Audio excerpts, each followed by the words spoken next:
GHMC పరిధిలో ఉన్నటువంటి మూసీ నది ప్రభావితమైనటువంటి మొత్తం ఆ యొక్క అక్రమ కట్టడాలన్నింటినీ కూడా తీసేసేటువంటి ప్రయత్నంలో ఇప్పుడు ఉన్నటువంటి ప్రభుత్వం అయితే పూనుకున్నట్టుగానే కనబడతా ఉంది. ఇప్పటికే కొంతమందికి సంబంధించినటువంటి విషయంలో డబుల్ బెడ్రూమ్ ఇళ్లను కూడా కేటాయించి వారిని ఆ యొక్క పునరావాస కేంద్ర ఆ యొక్క డబుల్ బెడ్రూమ్ ఇళ్ళకి అయితే తరలిస్తున్నటువంటి పరిస్థితి. ఇదే సందర్భంలో బీఆర్ఎస్ పార్టీ నాయకులు హరీష్ రావు ఒక కామెంట్ అయితే చేస్తూ ఉన్నారు. మూసీ నదిలో బాధితుల కన్నీళ్లు పారుతున్నాయనేటువంటి కామెంట్ అయితే చేస్తూ ఉన్నారు. మనతో పాటుగా మాట్లాడడానికి పిసిసి అధ్యక్షులు ఎమ్మెల్సీ మహేష్ కుమార్ గౌడ్ ఉన్నారు. ఏంటి అసలు బీఆర్ఎస్ పార్టీ ఒక కామెంట్ చేస్తూ ఉంది, మొత్తం మూసీ మొత్తం కూడా కన్నీళ్లతో పారుతుంది, ఈ యొక్క హైడ్రా మూసీ పరివాహక బాధిత కన్నీళ్లతో పారుతున్నటువంటి మాట చెప్తా ఉన్నారు. మూసీ నది విషయంలో హరీష్ రావు కారుస్తున్న ముసలి కన్నీరుని ఎవరు నమ్మరు. ప్రజలు ఇంకా మర్చిపోలే. మీరు మల్లన్న సాగర్ విషయంలో మీరు జరిపినట్టు దమనకాండ, అక్కడ ఎంతమంది ఆత్మహత్యలు చేసుకున్నారు, ఏ రకంగా మీరు ఆ రోజు పోలీసును ఉపయోగించి మల్లన్న సాగర్ యొక్క బాధితుల్ని ఏ విధంగా ఇబ్బంది పెట్టారో ప్రజలు ఇంకా మర్చిపోలే. హరీష్ రావు గారు ఒక్కసారి వెనక్కి పోయి మల్లన్న సాగర్ దమనకాండ గురించి మాట్లాడుకుంటే, ఒకసారి మీరు స్మరించుకుంటే బాగుంటుంది. మూసీ పరివాహక ప్రాంతంలో అక్రమాల తొలగింపులో ఎవరైనా బీద ప్రజానికి నష్టం జరుగుతుంటే తప్పకుండా ప్రభుత్వం ఆదుకుంటుంది. మీ అవసరమే లేదు.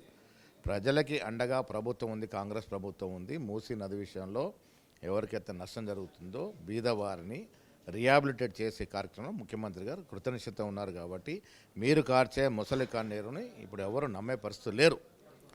హరీష్ రావు గారు మల్లన్న సాగర్ విషయంలో కేసీఆర్ హరీష్ రావు ఏ విధంగా ఆనాడు ఉక్కుపాదం మోపినరో ప్రజలు ఇంకా మర్చిపోలే. మీరు ఇలాంటి విషయంలో మొసలి కన్నీరు కారుస్తే పబ్లిక్ నమ్మే పరిస్థితులు లేరు. హైడ్రాకి సంబంధించినటువంటి విషయంలో కనీసం నోటీసులు కూడా ఇవ్వట్లేదు, కనీసం మానవతా దృక్పథంతో కూడా ఆలోచించట్లేదు. ఒక ఆలోచన చేస్తే బాగుంటుందనేటువంటి మాట కూడా వినబడతా ఉంది. ముఖ్యంగా మానవ హక్కుల సంఘాలు కొంతమందికి సంబంధించినటువంటి విషయంలో 2013 వచ్చినటువంటి చట్టం ప్రకారము ఏదైతే గృహాలకు సంబంధించినటువంటి విషయంలో వారికి సంబంధించినటువంటి చట్టం ప్రకారమైనా కానీ నడుచుకోవాలి, ఆ హక్కులను కాలు రాస్తుంది కాంగ్రెస్ పార్టీ అనేటువంటి కాంగ్రెస్ ప్రభుత్వం అనేటువంటి మాట కూడా వినబడతా ఉన్నాయి. కనీసం నోటీస్ కూడా ఇవ్వలేరు అనేటువంటి మాటలకి ఏం సంబంధం? ఈ విషయంలో పౌర హక్కు సంఘాల నాయకులు కానీ జనరల్గా సోషల్ కన్సర్న్ ఎవరు మాట్లాడినా వారి విషయాలను కూడా పరిగణలోకి తీసుకుంటాం.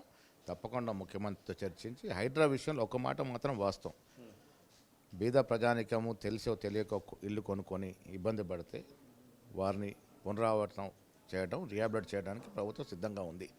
కానీ భూదందా చేసిన భూబకాసరులు, పెద్ద పెద్ద వ్యాపారస్తులు, పెద్ద పెద్ద రాజకీయ నాయకులు ఎవరైతే అక్రమంగా ప్రభుత్వ భూముల్ని ఆక్రమించుకున్నారో వారి తొలగింపు మాత్రం తథ్యం. అసలైన తొలి వెలుగు. ఫాలో వాట్సాప్ @తొలి వెలుగు అఫీషియల్.